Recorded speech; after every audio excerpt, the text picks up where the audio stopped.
मध्य प्रदेश की राजनीति में इन दोनों मुद्दों से ज्यादा दो नेताओं के बयान चर्चा में लगातार बने हुए हैं। एक तरफ कांग्रेस के नेता और पूर्व मुख्यमंत्री दिग्विजय सिंह के बयान ने राजनीतिक बहस छेड़ दी है, तो दूसरी ओर मोहन सरकार में मंत्री कैलाश विजयवर्गीय की आरएसएस पर की गई टिप्पणी सवालों के घेरे में आ गई है। आखिर इन बयानों के राजनीतिक मायने क्या हैं और क्या ये बयान विपक्ष पर हमला है या अपनी ही पार्टी के लिए मुश्किलें बढ़ाने वाले सेल्फ गोल? ये दोनों नेता भला अक्सर ऐसा क्यों करते हैं, ये रिपोर्ट देखिए। सरकार आने के बाद सब संघ के होंगे, हर अधिकारी संघ का होगा। इस देश में दलालों की कमी है। दलाल लोग जो है वो लोग अपना झूठे आरोप लगाना और पैसा वसूल करना चलता है। मध्य प्रदेश की दोनों प्रमुख राजनीतिक पार्टियां इन दिनों अपने नेताओं के बयानों से पैदा हुई सियासी असहजता से जूझती नजर आ रही हैं। कांग्रेस से वरिष्ठ नेता दिग्विजय सिंह और मोहन सरकार में मंत्री कैलाश विजयवर्गीय दोनों हैं तो वरिष्ठ नेता, लेकिन बयान ऐसे दे रहे हैं जिससे कई सवाल खड़े हो रहे हैं। हर अधिकारी के मन में कुछ न कुछ तो बताता है और रहता है कि मैं अपना कमर दिखाऊंगा, देखो साहब मैंने भी पट्टी, मैंने भी बेल्ट बांधा है, चड्डी पहनी है।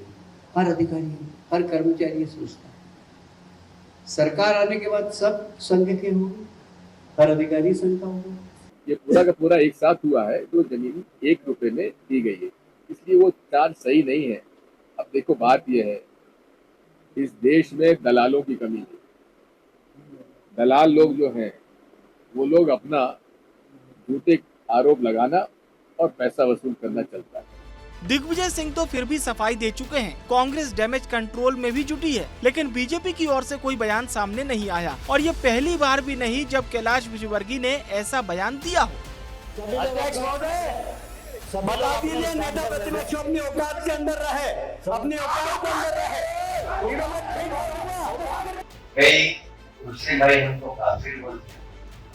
अरे अगर हम काफिर हैं, हमने सड़क बनाई है, इसको मत चलो भाई। लड़कियां भी इतने गंदे कपड़े पहन के निकलती है कि अपन महिलाओं को देवी बोलते हैं। उनमें देवी का स्वरूप नहीं दिखता है। बॉयफ्रेंड कभी बदल लेती लड़की। और ये बयानों की लिस्ट लंबी है। इससे एक बात तो तय है कि बीजेपी हो या कांग्रेस, वरिष्ठ नेता अक्सर बयान ऐसे देते हैं जो सियासी गलियारों में हलचल मचा देते हैं और इशारा करते हैं सेल्फ गोल की ओर।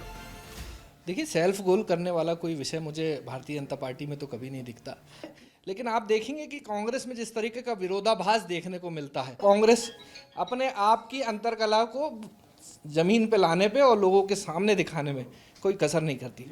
कांग्रेस में कोई गुटबाजी नहीं है। आज भी प्रेस कॉन्फ्रेंस में हुई, जीतू पटवारी जी, दिग्विजय सिंह जी, मुकेश नायक जी सब साथ में बैठे। भले ही बीजेपी और कांग्रेस के प्रवक्ता इसे ना माने, एक दूसरे पर ठीकरा फोड़े, लेकिन वरिष्ठ नेताओं के शब्द कुछ और ही बयां करते हैं। अब इस पूरे मामले में राजनीतिक पंडितों का क्या कहना है वो भी जान लेते हैं। ये निश्चित तौर पे दोनों पार्टी के लिए गंभीर चिंता का विषय है, क्योंकि वरिष्ठ नेता हैं दोनों। दिग्विजय सिंह कांग्रेस के सबसे वरिष्ठ नेता हैं प्रदेश में। ये परिस्थितियां उत्पन्न होती हैं, इससे दोनों ही पार्टियों में सार्वजनिक तौर पर छवि खराब हो रही है, क्योंकि दोनों नेता ऐसे हैं कि ये टिप्पणी करते हैं और उससे प्रतिक्रिया बहुत होती है पार्टियों की। मध्य प्रदेश की सियासत में दिग्विजय सिंह और कैलाश विजयवर्गीय ऐसे नेता माने जाते हैं जिनके बयान अक्सर सुर्खियां बनते हैं। कई बार उनके बयान विपक्ष को मुद्दा देते हैं तो कई बार अपनी ही पार्टी को सफाई देनी पड़ जाती है। फिलहाल दोनों नेताओं के हालिया बयान राजनीतिक गलियारों में चर्चा का केंद्र बने हुए हैं। विस्तार न्यूज के लिए संवाददाता विवेक पांडे की रिपोर्ट। तो फिलहाल नेताओं के इन बयानों ने मध्य प्रदेश की सियासत में नई बहस जरूर छेड़ दी है। बीजेपी और कांग्रेस एक दूसरे पर निशाना साध रहे हैं, लेकिन सवाल ये भी है कि क्या वरिष्ठ नेताओं के बयान अब राजनीतिक रणनीति का हिस्सा बनते जा रहे हैं या फिर अनजाने में अपनी ही पार्टी के लिए मुश्किलें खड़ी कर रहे हैं। आने वाले दिनों में इन बयानों का राजनीतिक असर कितना पड़ेगा, ये देखने वाली बात होगी।